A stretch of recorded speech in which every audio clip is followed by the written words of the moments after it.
Hello, welcome back to A Course in Miracles. I'm Tomas Garza, and yeah, welcome, welcome, welcome. It means a lot to me that you are here and on this journey. Not necessarily that you're on this journey with me, but that you're on this journey with yourself. It has great value in a world that is in need of love.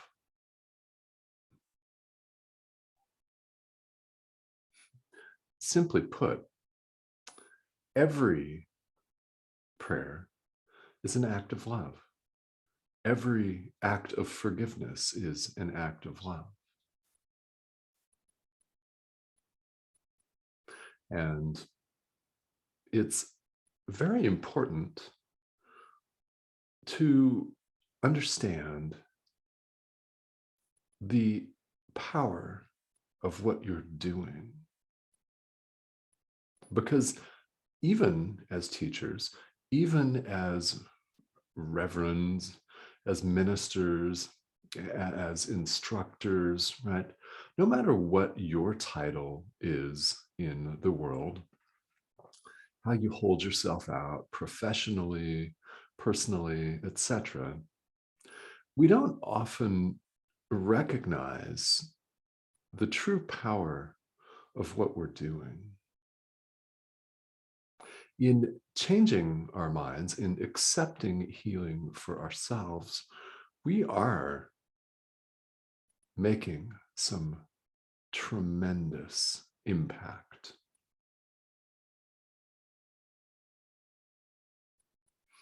I could really leave today's discussion wholly and completely at that, but it's important to recognize the tremendous impact of your commitment to yourself, your commitment to healing yourself. I'm not healing you. I'm certainly not healing you.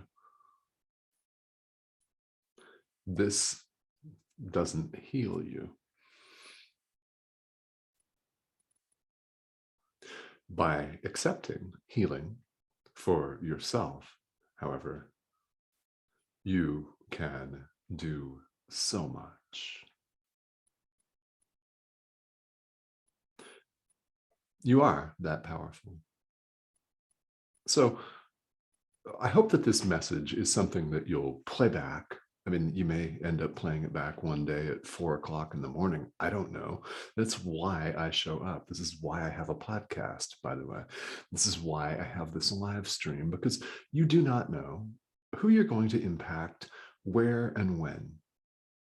My job is simply to show up and to share with you. And incidentally, whether you hold yourself out as a spiritual teacher or not, it doesn't matter what you call yourself in the world. You have the ability to reach people, and you must reach people. Our roles here on the path, especially after we get to a certain point where we realize kind of we're screwed, there's no going back, thank God, right? Once you're at that point, and well, we're at lesson 331 in the workbook, it's highly likely you're at that point right now. Then you realize gradually, if need be, all at once, possibly, the power that you really have, that we all really have. So in that vein, let's take a look at the idea for today. We're at lesson 331 in the workbook for students. There is no conflict, for my will is yours. Capital Y, God's will. There is no conflict, for my will is yours. There is no conflict, for my will is yours. Is yours. Powerful idea. Sit with it. Sit with it. And if this means you take several hours out of your day to sit with it, fantastic. That's not required, of course. Even if you only take 3 or 4 seconds to contemplate this idea, it's powerful. It will give you strength. It will give you, hopefully, a sense of relief. And it will give you the impetus to continue to extend love, to do what you do the good work, so to speak. There is no conflict, for my will is yours. Now, the Course reassures us in both the text and the workbook for students, also in the manual for teachers, by the way, that our will and God's will are the same. They're one. And they cannot possibly be different. The Course also tells us that God knows nothing of dreams. In other words, the world that we appear to live in, where we struggle and think that it's real, is unrecognized by God. We made it up. We can unmake it. Ideas such as this are what help us to unmake this. Now, by that, I don't mean take a sledgehammer to all the walls and knock it down in that way. That's not what I mean. It means changing your mind. The power that I'm referencing here is the power of mind, of your own mind.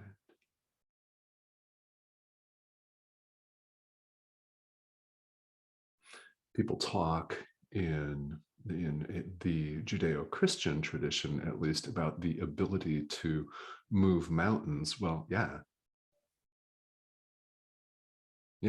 same ability.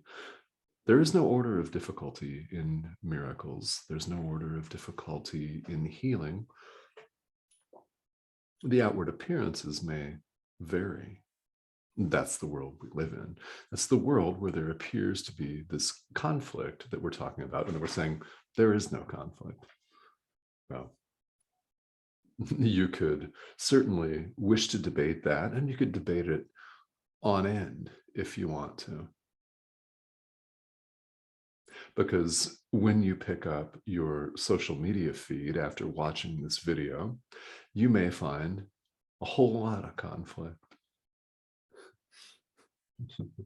People attacking people, people struggling for this elusive thing called power, which is not real power. Real power is of God. And here's the fun thing, it's yours, but for the asking. See, it's not power over anyone else. That's the conflict-ridden political game that people play in this world, is power over, to exert one's will over someone. The will of God knows no separation at all. There is no one over whom to exert your will.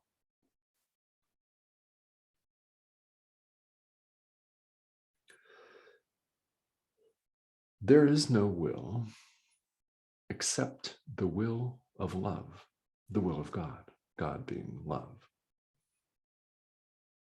There is no will except the will of love. And Jesus says this in the italicized prayer that accompanies lesson 331. There is no will except the will of love.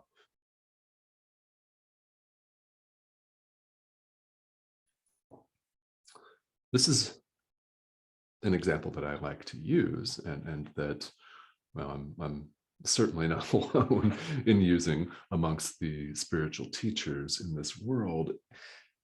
is the example of walking into a dark room and turning on a light switch without turning on the light. Let's say it's at night. Let's say it's nighttime and there's no light coming in from the window. The curtains are drawn, the blinds are pulled shut, right? It's dark in the room. There are no lights on.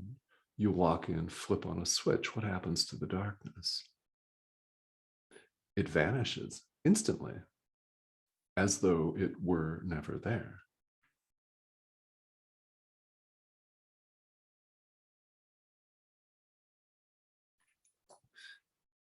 It's gone.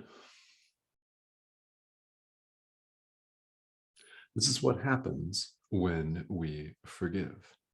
This is what happens when we accept healing for ourselves. The Course calls it atonement. It's healing. This is what happens when we extend love. The darkness simply vanishes, and it is, quite rightly, as though it were never there. Never was. It never was. Why? Your will and God's will are one. There is no conflict, for my will is yours.